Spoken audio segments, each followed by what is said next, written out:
So I know I'll definitely have down in the description below or pinned in a comment where the review of this movie actually starts so you can find that and skip ahead.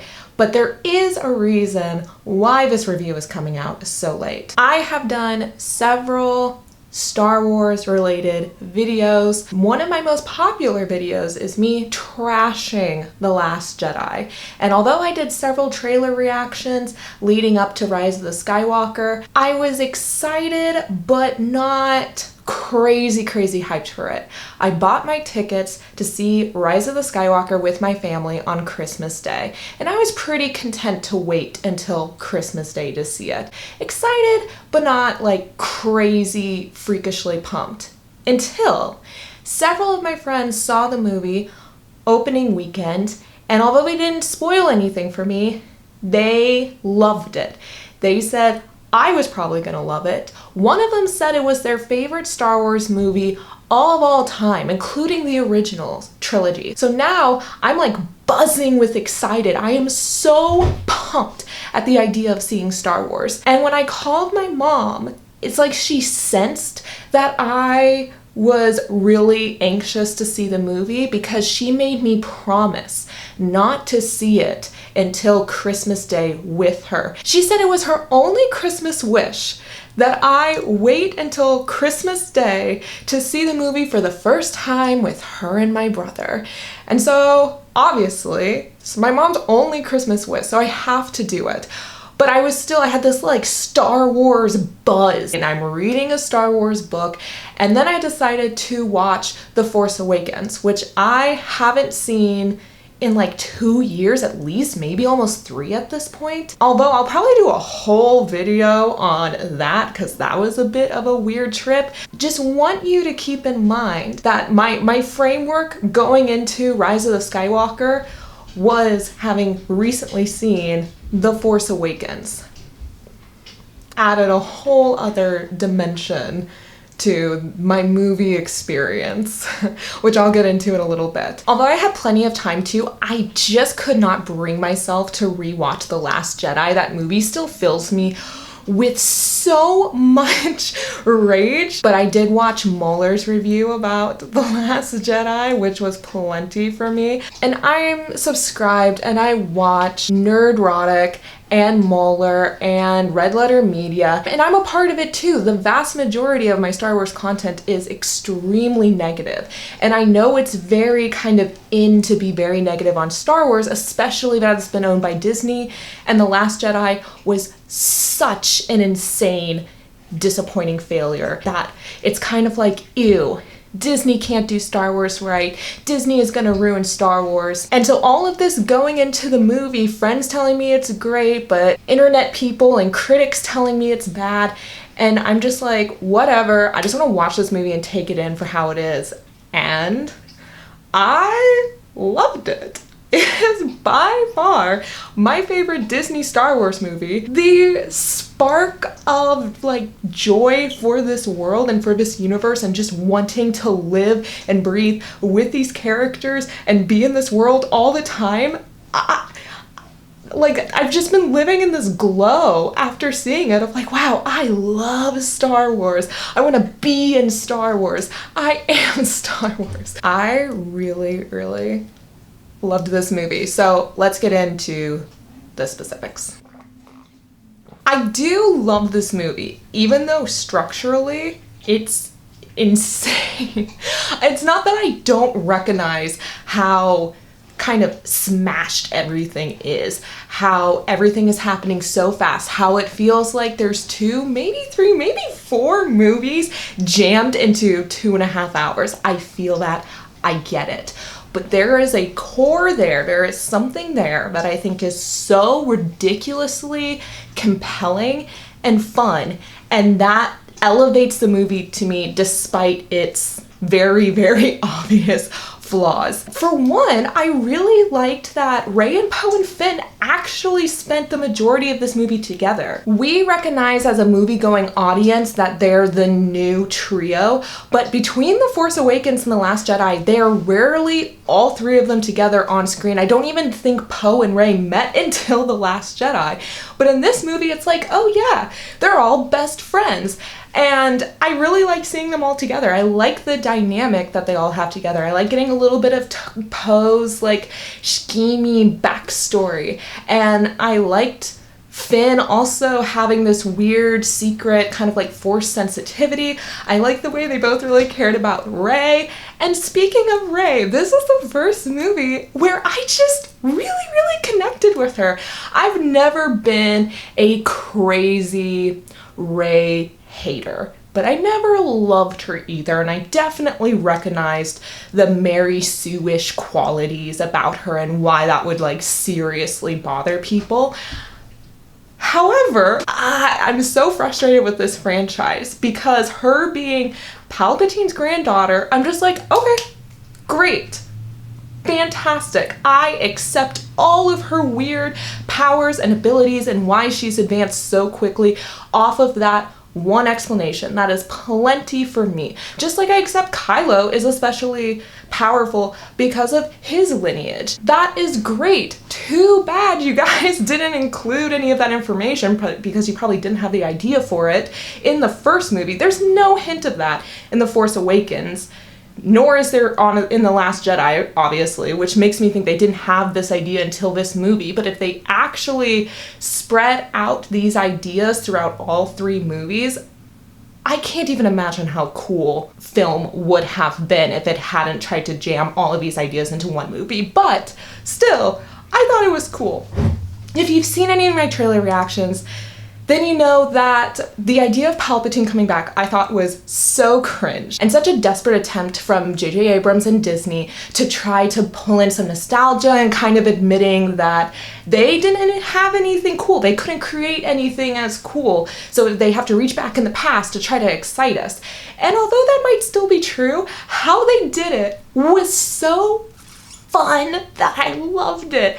I love when Star Wars gets weird and creepy and dark, and the Palpatine scene was just so weird. Palpatine being hooked up to this machine, having all these clone Snokes, his like in the jar, his eyes being all white and filmy, this flashing lights, and he's smiling in one and then frowning in the other. It's just like, ugh, yuck, that's so wild. What Palpatine was trying to do was absolutely insane. Like, I was trying to take Rey, then I wanted Kylo to kill Rey, then I wanted Rey to kill me, then I wanted Rey to be an empress, then I need Kylo and Rey's Force power, Force life bond to sustain me. And just kidding, I don't need any of you. Now I am the ultimate being. It's like,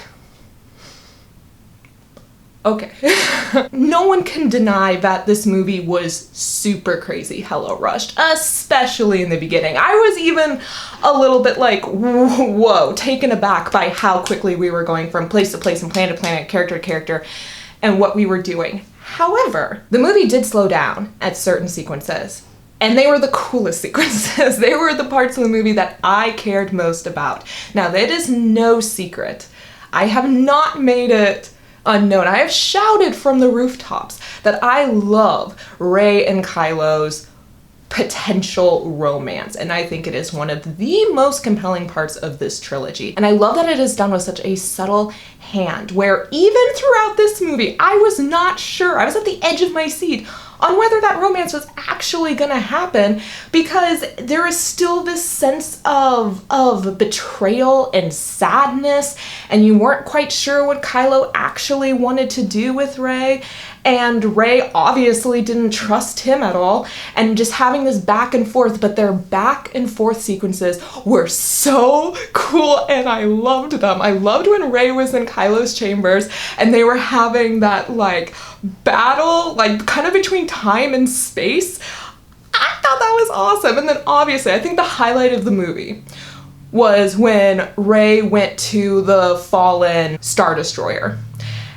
That was so awesome. Everything from her like ditching the group and sailing through this like turbulent ocean, landing there, seeing Sith Rey, which I also thought was so cool. I'm so glad that she battled herself. Cheesy? Maybe. It shows in a visual medium her battling herself and her dark intentions and desires. And then obviously Kylo coming in. From where? How'd he get there? Who cares? He's there. Finn's there for some reason. They had this long, beautifully choreographed lightsaber battle sequence, and the ocean is surrounding them, and it's dark, it's moody, it's scary. You can feel the tension between the two of them, and kind of Kylo holding back, not actually wanting to hurt Rey, and Rey like not really sure what she's supposed to do, because when she does hurt Ben, you can tell she feels terrible about it, obviously, because she heals him and then has one of the sweetest, I think really beautiful, touching moment where she tells Ben that she did want to take his hand, but she wanted it to be Ben's hand. That was so sweet and so darling. I also really liked that Kylo had that second interaction with Han Solo, that he came back, and because I saw The Force Awakens so recently, kind of a cool callback where they had the same interaction that they have in that first movie, but then Kylo makes the right decision and throws his scary lightsaber into the ocean, and I was just like, oh, my heart was racing.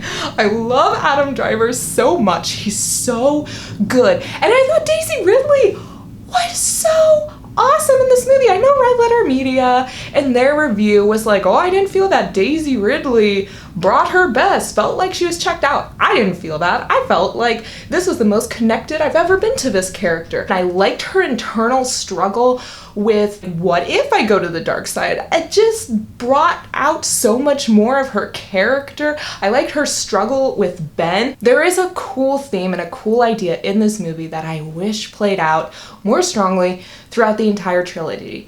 That being a boy born from heroes, but struggling with the light, and a girl born from villains or who has lineage with a monster, struggling with the dark. How they're kind of yin-yang with each other, constantly circling each other, coming to not quite a gray Jedi conclusion, but a really cool conclusion. I liked the battle. I mean, the battle was kind of ridiculous. There were definitely some very plotty elements, like constantly trying to find these wayfinders and all of that. That's like, yeah, I'm not super invested in that. I'm not saying that that was particularly good, but it's like the character interactions, the worlds that they were going to, and the like overarching plot of the movie with Palpatine, Kylo, and Rey was so compelling to me that it kind of didn't matter that the wayfinder stuff and the Poe and Finn stuff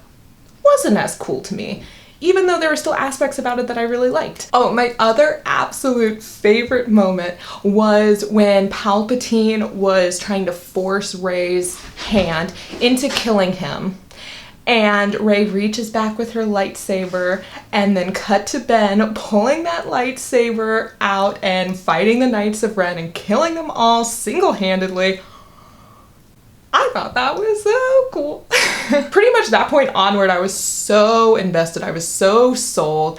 I was also overcome with how sweet it was that Ben went back to this scary place to protect Rey, to find Rey, to save Rey, and then after Rey dies, gives up his life to save her, which I'm not happy about. I'm not happy that Ben died. I knew deep down that if they were to redeem Ben Solo, he would have to die, because they didn't plan out this trilogy.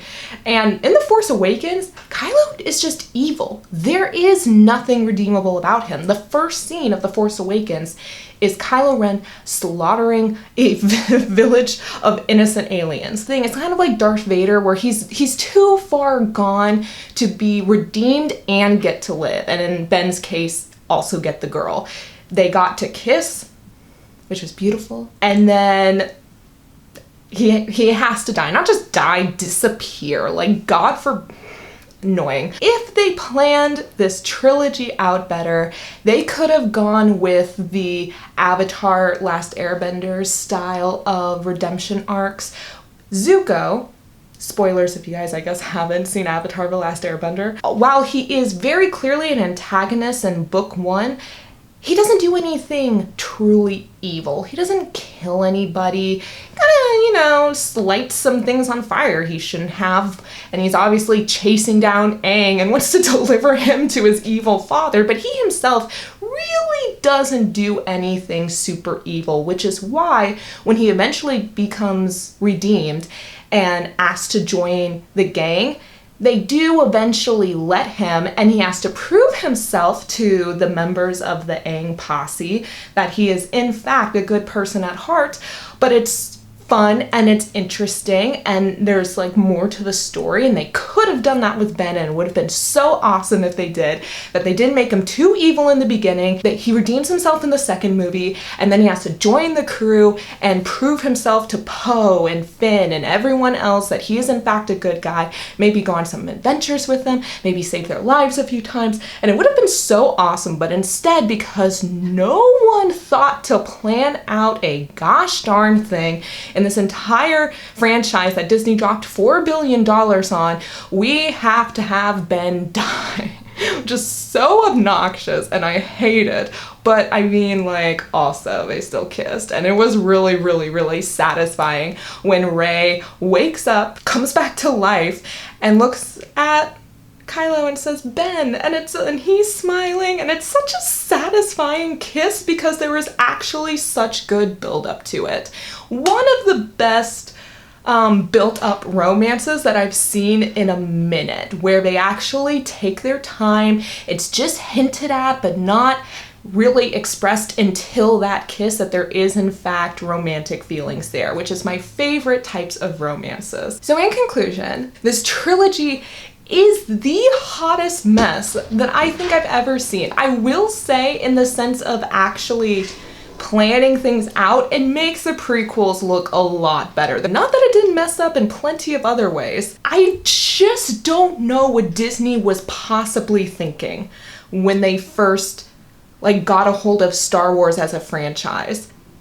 I just don't know. I don't know. It's truly a mystery as to why it feels so clunky and crazy. And it does feel like J.J. Abrams did a lot of retconning and specifically was kind of trying to get back at Rian Johnson. Like, no, Rey does have a backstory. Loser, sucker, you suck at directing and writing. I mean, he does. I agree with you, J.J. Abrams, but why did that happen in the first place? What in the world went on behind closed doors? They didn't have everything planned out perfectly? Disney didn't? What? I'm going off on a tangent now. Overall, I love this movie. I had a fantastic time. I want to see it again. I want to experience more of it. I mean, I specifically want to experience more of Kylo and Rey and their adventures together. So obviously I'm not going to get any of that except in my own heart and imagination. But it made me really love Star Wars again. And I never thought that would happen after The Last Jedi. I thought that I was burned too badly to recover. And now I'm like, you know what? Mwah. Star Wars, magical, beautiful. Please let me know how you feel about this movie and the franchise as a whole down in the comments below. I would love to hear your guys' thoughts. I know that there are plenty of people who don't like this movie. I get it. However, every person that I have talked to in real life has had nothing but glowing things to say about it. Recognizing its flaws, recognizing how it was held back and there were things that could have been done differently. But overall, everybody that I've talked to in the real world was like, this was so fun. This felt like Star Wars in a way the previous Disney reincarnations haven't. This is campy and adventurous and fun and weird and dark and different. Like I said in the beginning, there is a kernel of an idea in this movie that was so powerful that it really did outweigh all the flaws surrounding it, and there was plenty. But overall,